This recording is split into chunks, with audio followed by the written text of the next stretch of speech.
So first I'm going to go to the screen on my BlackBerry where I have a launcher that has the Weather Channel logo, what we call the blue box, and I'm just going to click on it. Even before we start looking at the site, the thing that I'd like to emphasize is that we need to think first about the consumer experience. And so the experience is, how can we get a consumer to our site as quickly as possible, as easily as possible, there are really a lot of tools in the marketplace to enable that on multiple platforms. So I'm loading the site now. I have a device that is still on one of the older networks. It still loads pretty well, but as the faster networks come along, it becomes even faster. And once I brought it up, then I see it right at the top of the page. We brought content in because we know that mobile device screens sometimes have fairly limited real estate. And so you can see, for example, it's 85 degrees in New York at the moment, and then going down, there's an ad placement. And that ad is very critical for us because it helps us to monetize the platform and provide it at no additional charge to consumers. On the other hand, we follow the standards of the Mobile Marketing Association to make sure that it's contextually placed and that it's still very consistent with a good user experience. So right below that, and still visible on this screen, there are 4 different options that a consumer can go to. One is current conditions, entitled Now, so using the smallest number of letters to describe that, and then hourly, and then 36-hour, and then a 10-day forecast. We know from consumer research and from behavior that we've seen that consumers on mobile devices often are looking for a short-term forecast. And because of that, we try to make sure that those things are the easiest to get to. And then while scrolling down, I see a partly cloudy, 85 degrees, and some details. And then below that, there are a couple of links that are particularly interesting and a little bit different from just the mobile web experience. One of them is a link for a video forecast, and that's where I'd like to introduce a concept about mobile web. Mobile web, we believe, is the hub of the mobile experience for Weather Channel users.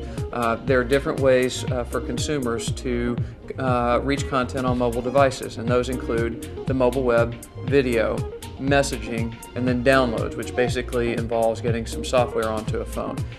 Video is a critical part of that, and if you think about the Weather Channel and how we started, it's really our roots. We're as good at video as we are at anything, and so what we wanted to do is find a way to integrate that into the rest of our mobile offerings. So now a consumer who types in weather.com on their phone or weather.mobi, if they have a device that is enabled to play video, they'll see a link there, and they can get, for example, a New York forecast, a regional forecast, a hurricane update, or whatever content they might be looking for. And then they can go back to the mobile web experience.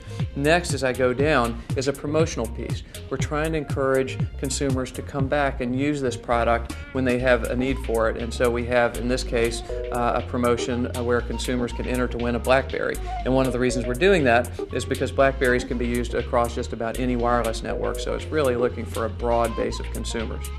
After we get to that first part of the site, there's a selection of other things. The first one, and one that we know is very highly trafficked, is our maps.